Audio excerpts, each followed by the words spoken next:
Philadelphia.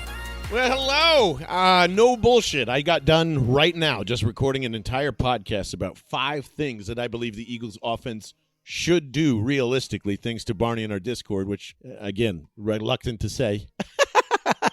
But gotta admit when it's true. And as soon as I hit stop on all of my thoughts of what to do with the offense, Za'Darius Smith, after 11 seasons, has announced that he is retiring. And the Eagles already desperately needed an edge rusher of some sort, I think, coming into this week. Fully expected some form of move coming. And watching yesterday, I don't know, I was a total sicko, and watched the Bengals and Packers. I saw a very dejected Trey Hendrickson on the sideline after getting pulled out of that game and getting hurt, for sure. I thought initially, it's like, okay, Howie's finally going to do it here. They're going to bring him over. And now I think they almost have to do this because there's no one healthy other than Azeez Ojulari. And I love him to death, and he's been playing very well. He needs help. And who knows what JC's situation is, but, you know, if the blitz was not getting there with pressure last week against the Giants, we are heading towards the mountain here. And I am so sorry not to be a little more optimistic after kind of a Sunday football of junk. It was a pretty crappy Sunday day and night of football. Nothing extraordinarily entertaining, and I'm sure the Bears won't be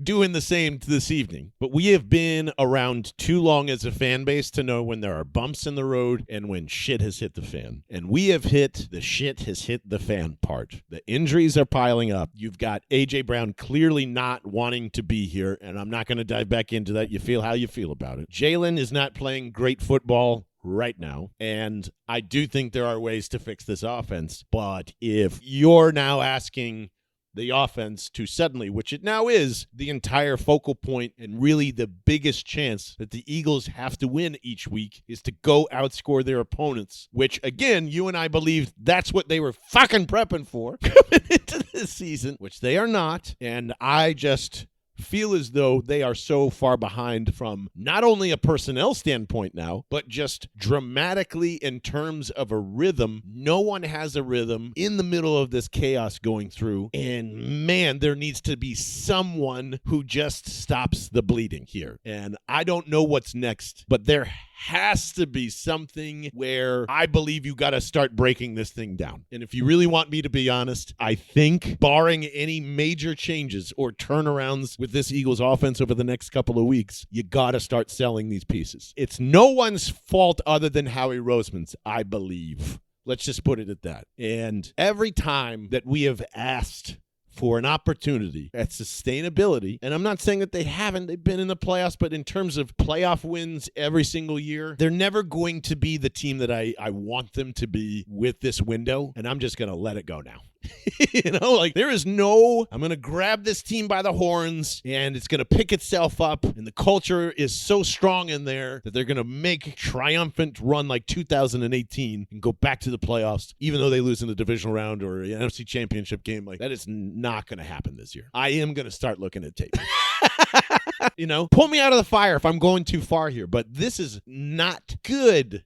Not good for a football player of any kind, injury or not, to go, can't do this anymore. It's not a good sign. Not a good sign inside of that locker room. Not that we didn't need another validation point to go, like, shit's not going well in there. This news just kind of sucks. So I wanted to get this out because I know we're going to be talking about that a lot. I'm also going to drop an episode tomorrow morning where you and I can break down this offense a little bit, and I got 5 things that I'm going to tell you about what I would do to fix this offense, knowing full well that Potato is not going to be replaced. And I'm saying this now because if I end up deleting this episode too, fantastic. We can talk about a change at offensive coordinator along with Za'Darius Smith being retired. I just don't see that happening in the next couple of minutes here. So thank you as always for tuning in. Thank you to Two Moods, their Orange Crushes, being a wonderful sponsor of this entire season and the show. Make sure to follow them on Instagram at Drink2Moods. And when I tell you I have found the best beverage possibly of all time from summer until summer again, that Orange Crush, I can't stop drinking it. And as a bourbon drinker, as a beer drinker, pretty much as just an everything drinker, but I am a cocktail guy first and foremost, and that thing fucking hums. They make 2 different versions no matter how you're feeling, a 4% chill and 8% thrill. They stay in my fridge all the time. Go check them out. If you want a taste of it, come by the Neshaminy Creek Brewing this Sunday up in Dublin, because we're going to drink through most of this game.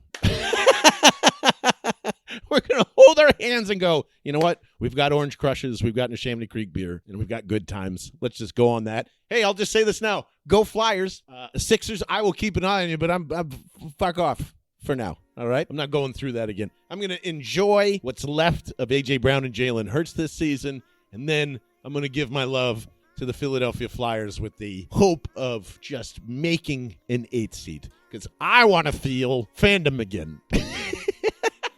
This shit stinks. Give me something to root for, fellas. I'll see you tomorrow. Go Birds.